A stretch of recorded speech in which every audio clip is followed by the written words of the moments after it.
And coming up on News Live at 6, it's Halloween, and Trace Safe Place is hosting a whole night of Halloween fun. Plus, I'm here at the SU Art Museum where students are celebrating Halloween in a crafty way. And former Governor Andrew Cuomo in some hot water with the Congressional Coronavirus Subcommittee. News Live at 6 starts right now. TV News Live at 6, your campus news leader. Good evening and welcome into News Live at 6 on this happy Halloween. I'm Ronnie Parrillo. And I'm Ilana Epstein. A local business is bringing safe Halloween fun to the community. CitrusTV reporter Chloe Breeze is live at Dre's Safe Place. Chloe, what can you tell us? That's right, Ilana and Ronnie. I'm currently outside Dre's Safe Place where they are hosting a Halloween night, including activities and a haunted house for a safe night of fun.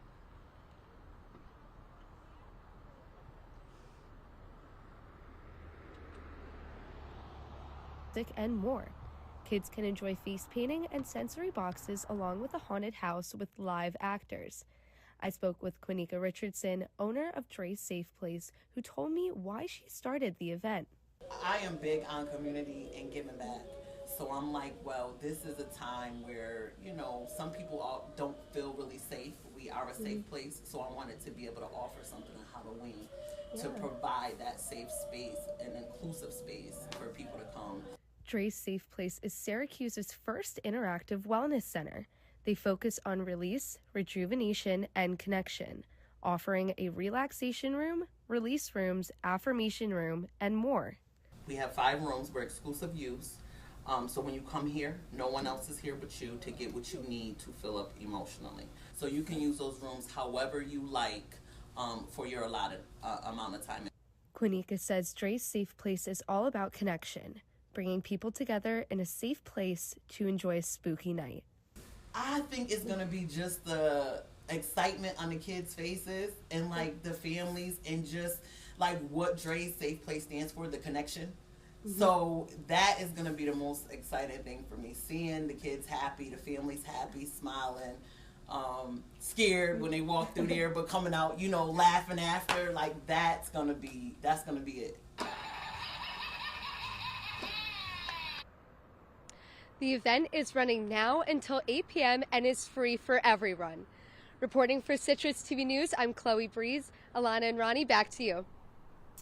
All right, Chloe, thanks so much. Looks like a lot of fun over there. Happening now, the Schaefer Art Museum is holding the Trick or Treat and Craft event. Our Riley Faye is live from the spooky celebrations. Riley, happy Halloween.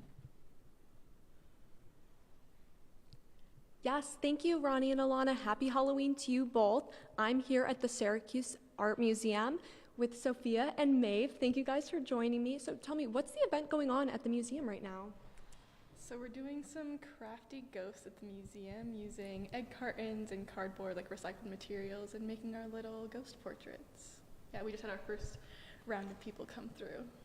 Absolutely, I love the sustainability behind that. So can you guys talk about like how you decided to choose that sustainable art project for this event? One of our coworkers actually found kind of an inspiration for it on Instagram, and we just thought it'd be a really great way to not only use, you know, a lot of materials that we already had, but also to engage the community and kind of liven up for the Halloween time of year. Yeah, absolutely. And now you're telling me that this is not necessarily your first, but it's not always a tradition to do a Halloween event. Can you please just tell me a little bit more about how you decided to do this event? Yeah, so Thursdays are our late hours at the museum already. If you're a student, you can come after classes, and we wanted to leverage the fact that we were still open after sort of normal business hours and still engage the community at a time when they could actually come into the museum. Yeah, well, thank you both so much. I love your costumes. Reporting live for Citrus TV News, I'm Riley Faye. Back to you guys. Riley, thank you so much. Another awesome event taking place tonight for Halloween, and I have to say, it's the perfect weather for it. We're at, I think, almost at 80-degree temperatures on Halloween. That's crazy. Yeah, I mean, I don't want to step on Jackson here, but I stepped outside today and I was like, is this, Halloween or the 4th of July? I had no idea. But to tell us if it actually is Halloween and if it's actually November tomorrow is our own Jackson Breslin. Yeah, Ronnie, you're right. It's a little scarily warm today. 77 degrees at the moment, a little bit of cloud coverage and 10-mile-per-hour winds. This is not the type of temperature that you'd be seeing at the end of October in central New York. Now, taking a look at the temperatures around the region, it's a little bit warmer. It's warmest in Syracuse at 77, and it's warm just about everywhere. Elmira is a little bit cooler at 76, and then Cortland is the lowest at 72. Fulton is a little bit warmer at 73, but just about everywhere is around the same. Now, tonight temperatures are going to drop down to 72 degrees. It's going to be a little bit more cloudy, and it's going to be a great night for going out, a great night for trick-or-treating, so it won't be too cold. You won't need to bring a jacket. You'll just be able to wear your costume and go out and not have to worry about the temperature. That's all I have for now. Ronnie and Ilana, I'll send it back to you. All right, Jackson, thanks so much. The Congressional Subcommittee on the Coronavirus Pandemic is now referring former New York Governor Andrew Cuomo for criminal charges related to his handling of the pandemic. Now, in a letter from the subcommittee to Attorney General Merrick Garland, it alleges Cuomo made false statements about the COVID-19 nursing home crisis and did so, quote, in a conscious, calculated effort to insulate him from accountability. That matter is now being passed up to the Department of Justice. The city of Syracuse is investigating incorrectly collected water samples. According to a statement from the city, some tests from the first half of 2024 were completed incorrectly. The statement notes that required sampling protocols were not followed, possibly explaining the elevated lead levels in those samples. 2 Syracuse Department of Water employees are on administrative leave as the investigation continues. Now, additionally, Onondaga County Water Authority is beginning their outreach campaign. Over 74,000 customers should expect a letter during the next 2 weeks. The letters aim to educate customers about lead in their drinking water, providing them with tips and steps to take. Now, 3 different versions of that letter are going out addressing water lines showing lead, galvanized steel, or unknown materials. A semiconductor site in upstate New York is set to get $825 million in funding. The Albany Nanotech Complex was selected as the national research headquarters for extreme ultraviolet. According to Senator Chuck Schumer, the lab will have the most advanced chip-making machinery in the world. He hopes upstate New York will become the center of semiconductor research. This is all part of a broader effect to make the U.S. more competitive in the industry. Still ahead on News Live at 6, Donald Trump making an appearance on Joe Rogan's podcast, what he had to say about the Chips and Science Act. And with just 5 days to go until Election Day, both presidential candidates are making their way around the nation. I'll have more on where they are and how polls are looking next on News Live at 6.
Come on, it's not that hard. My big man fingers are having a problem with these little tiny buttons. Whoa, watch it there. Your blood pressure's gonna go through the roof. Tell me about it. I'm trying to learn how to get it down. Instead, it keeps going up. High blood pressure can increase the risk for heart attack or stroke. Learn how to keep yours at a healthy range. Ever hear a voice command? Just say text barbershop to 97779. That's not what I said. Just give me that. Now my blood pressure's up. You're watching Citrus TV News live at 6 with Ronnie Parrillo, Ilana Epstein, and Jackson Breslin. Now, your campus news leader continues. Welcome back to News Live at 6. Former President Donald Trump is saying the Chips and Science Act, is, quote, so bad. He also says he wants to replace that act with increased tariffs. Now, this comes after the former president made an appearance on Joe Rogan's podcast last Friday. But local lawmakers are disagreeing. Representative Brandon Williams and State Senator John Mannion are showing their support for the act. One Onondaga County legislator said the county is excited about the act and hopes it will lift the community up. Vice President Kamala Harris has also voiced her support. Congressman Brandon Williams and Senator John Mannion are putting pressure on Exelis, Blue Cross Blue Shield, and healthcare providers to agree on a deal before the January 1st deadline. That's right, Ilana. Right now, deals between Exelis, Trinity Health, and Family Care Medical Group, they're all up in the air as companies argue over reimbursement rates. This week, Williams hosted a roundtable with local healthcare executives to discuss the problems at hand. His opponent, John Mannion, says he's using his office to put pressure on parties involved as well.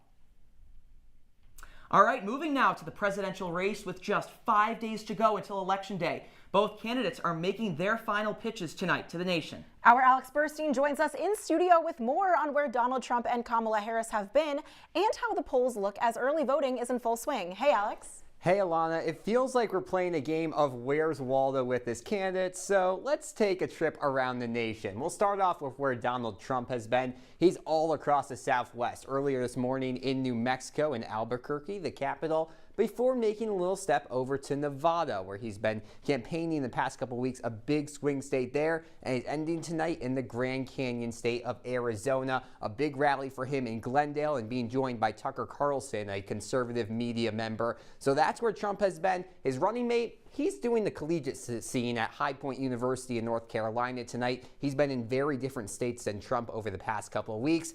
How about over for the Democrats and Kamala Harris? She's also been on the Southwest. She started this morning in Phoenix, Arizona, a huge swing state for the Democrats this time around, and she's ending her evening also in Nevada. She's being joined by some big celebrities, including Jennifer Lawrence, trying to shore up some of that Hispanic vote over in Nevada. So that's where she's spending her day. And her running mate, Tim Walz, well, he's in the all-important state of Pennsylvania. Some key counties, including Bucks County. That's where Walz has been today. How about a few days from now? Both the candidates have shored up their plans for where they're going to be on election night. It's going to be Kamala Harris at her alma mater of Howard University on the left, and Trump will be in Palm Beach, Florida on the right of your screen. So that's where things stand. How about the numbers? And things really close right now. These are your 538 polling averages. Harris up by about 1%, but razor thin margins. Where it really matters is the swing states. And Trump has made some gains in the past couple of weeks. You see him leading in 4 of these 6 states. The one that's missing, Nevada, you wonder why? It's dead even right now. No room for either one of those candidates in a lead there, so super even in Nevada. So if these things stay, here's where the numbers stand. It's a win for Donald Trump if he gets Pennsylvania. That's his easiest path to re-election. So if he's able to get it, could be a resounding win for the former president. But Kamala Harris, she's just 1 or 2 states away as well from taking it. We'll see on Tuesday. Back to you guys. Alex, thank you so much. Make sure to tune in to our Citrus TV election special on Tuesday night. I know we're all going to be on there. Absolutely. But honestly, I cannot believe Election Day is next week. It's Halloween, the election. It's crazy. Stuff's going fast. So, Jackson, that Election Day forecast looking good, not so good? What do Well, you I'll say? have your full 5-day forecast when we come back, but it's looking pretty nice. Stick with us.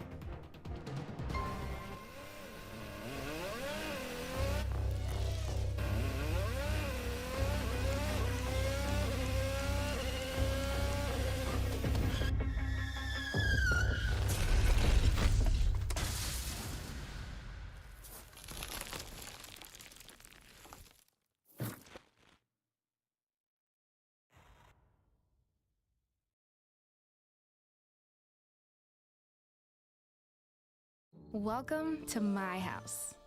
Everybody's pretty tired of each other. The walls were closing in. Clearly a case of too much family, too close, 24/7. If this sounds like your house, try going someplace new. YourLifeYourVoice.org. You'll find lots of ideas to help you handle the family stresses of being confined to close quarters. YourLifeYourVoice.org. It could help you find a little more breathing room. Welcome back to Review Crew. On today's episode, we're going to review Everything Everywhere All at Once. Here's a trailer for Doctor Strange in the Multiverse of Madness. Let's talk about this movie now. Let's talk about it. I liked it a lot. I love Kick-Ass. There are parts of me that want to just go through frame by frame and see every single multiverse when they'd have those flashes. Yeah, the big flashes. Me too. Talented, funny, handsome. Tim, come on. You got it all, buddy. You're like my own person. Look who's talking. Come on. See you next week.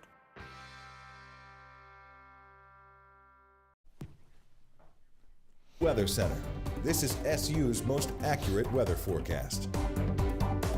Welcome back to News Live at 6. Taking a look at your 5-day forecast, you can see that it's actually going to be a little bit cooler as we're heading into the weekend, at least cooler than the temperature that we have been having. 63 degrees tomorrow, but then as we go into the weekend, 47 degrees on Saturday, 54 on Sunday. But then as we head into the week, it's going to get a little bit warmer, 58 degrees and some showers with a low of 55 on Monday. But then on Tuesday, we're actually going to have some nice warmer weather again, up to 76 degrees on Election Day. So if you're going outside, waiting in line for the polls, at least you'll have some nice warm temperatures. But I don't want to get too ahead of myself because, of course, it is Halloween. So here's my guide to what probably I will be doing, but what you should also do to have a perfect Halloween. So first off, around 8 p.m., that's when you're going to want to start to meet up with your friends, start to hang out. Of course, you have to come in your costume. And then around 10, you want to go outside, go out, go trick-or-treating. You might think 10 p.m. is a little bit late to go trick-or-treating. Well, it's Syracuse. Everyone is going to be out, and people are going to be out much later than 10 p.m. But for me, I want to be back around 12 a.m., around midnight, and there's no better way to calm down from a night out than watching It's the Great Pumpkin, Charlie Brown. It's a classic. You got to watch it every Halloween. And so then, after you watch that, you of course have to eat the candy that you've gotten, and then it's time to go to sleep. So that's what I'll be doing for Halloween. Ronnie, Ilana, I don't know what you guys will be doing, but I'll send it back to you.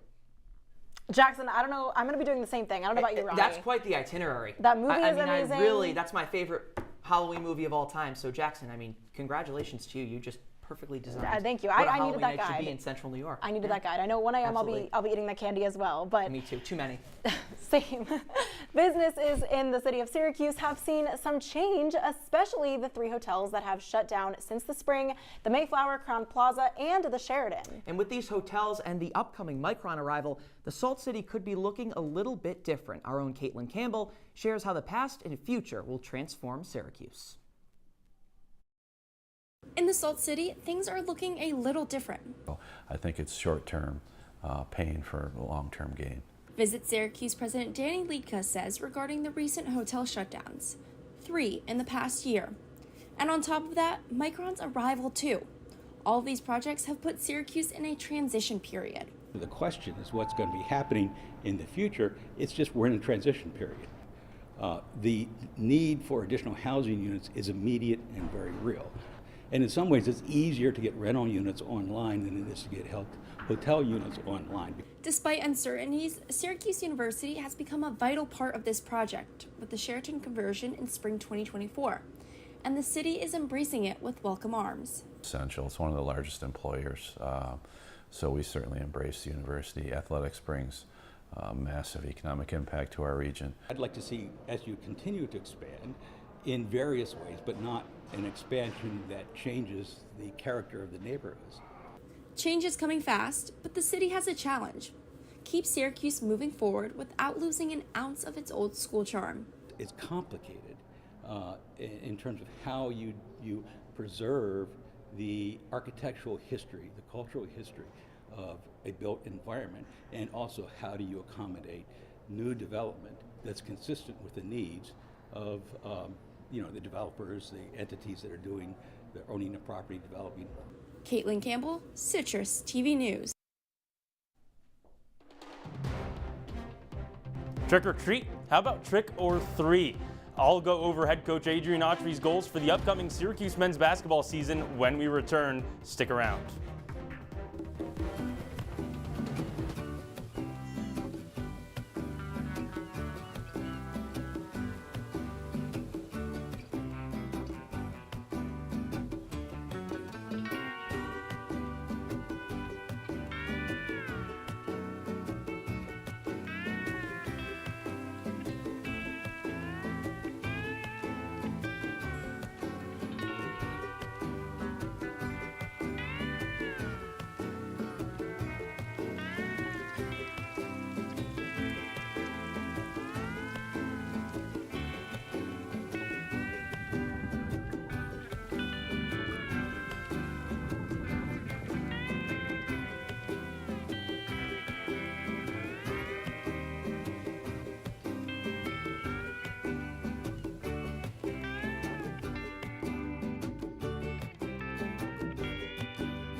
Welcome.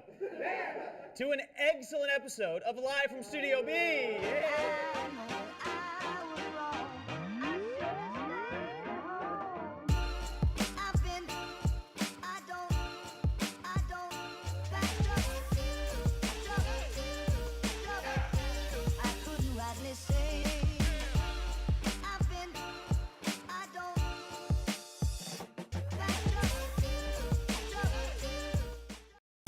And now, your Citrus TV Sports Report.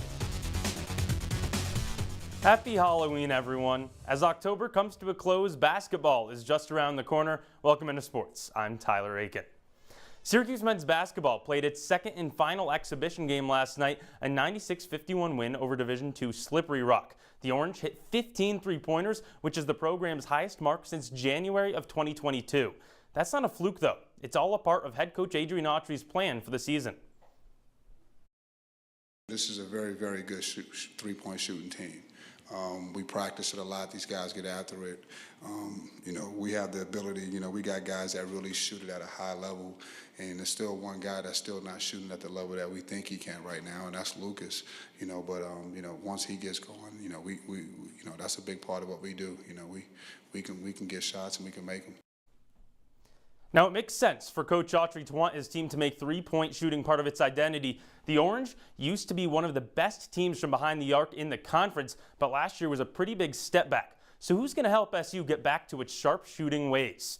Well, the number one obvious answer is Chris Bell. The junior was second in the ACC in three-point percentage last year, and that 42% clip was on just 200 attempts, though, which wasn't even top 5 in the conference. Expect Bell to get the green light more and shoot more triples than pretty much everyone in the ACC, if not the country. Next up, J.J. Starling. Over at Baldwinsville High School, he was known for his shooting stroke. But after an upper body injury, Starling's shot has been a work in progress. In his freshman year at Notre Dame, his clip was under 30%. Last year for the Cuse, it did get a little bit better, 32%. But for the Orange to be a true three-point threat as a team this season, Starling has to keep improving. Now, how about that guy Coach Autry wants to see improve, Lucas Taylor? He's just 1 for 5 in Syracuse's 2 exhibition games, but history says that Taylor can indeed shoot. Last year at Georgia State, the guard hit over 35% of his deep balls. Taylor's 2 made threes per game ranked 6th in the entire Sun Belt. So as long as that shooting transfers to the ACC, then Taylor will help, not hurt the Orange.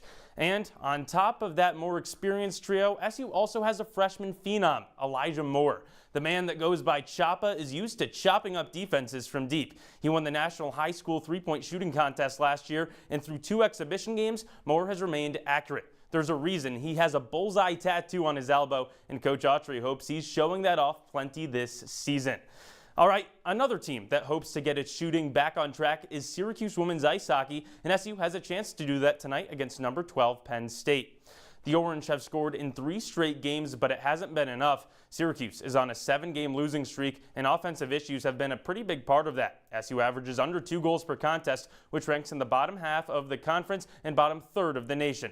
The Cuse certainly has its work cut out for it tonight. The Nittany Lions have been much more successful finding the back of the net, averaging an AHA best 3.5 goals per game. Puck dropped a few minutes ago down in PA, but there's no score yet. And Syracuse women's soccer is also in action tonight, playing its season finale on the road against Boston College. The Orange are seeking their first conference win since 2022 and get their first victory at all since September 8th. Ronnie, Ilana, back to you. Tyler, thank you so much. When we come back, we'll have one last look at your wake-up weather. Plus, a special treat we don't think you'll want to miss. Stay with us. Women are bad with money.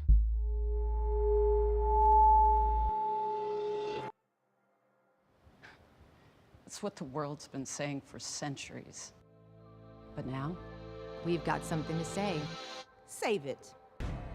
Save the old-fashioned advice, the empty excuses. It's all worthless, unlike us. To our fellow females, it is time to save ourselves by saving our money. Contributing to our futures, investing in our independence. Until we're no longer 80% more likely than men to live in poverty in retirement. So again, we say to that, Save it. The falsehoods, the feelings of fault. Then the funds. Learn how to save for your retirement at wesaysaveit.org.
Dad? Just 1 minute, okay? Hey, Bobo, do trees tell each other stories? I'm sorry. I'm afraid I don't know that. Hey, why don't we go find out?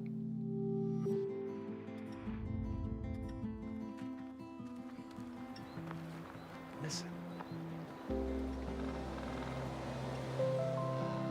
Do clouds take naps?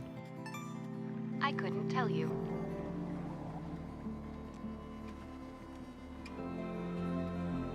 Can birds draw pictures? I don't have an answer for that. Dad, do stars visit their friends? Look!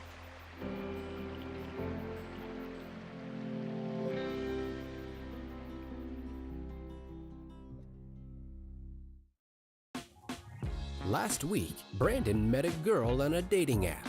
One day after work, he finally found the courage to ask her out. No answer. He started to panic. Was he being too pushy? Maybe it was too Hey, sorry I didn't respond. I was driving.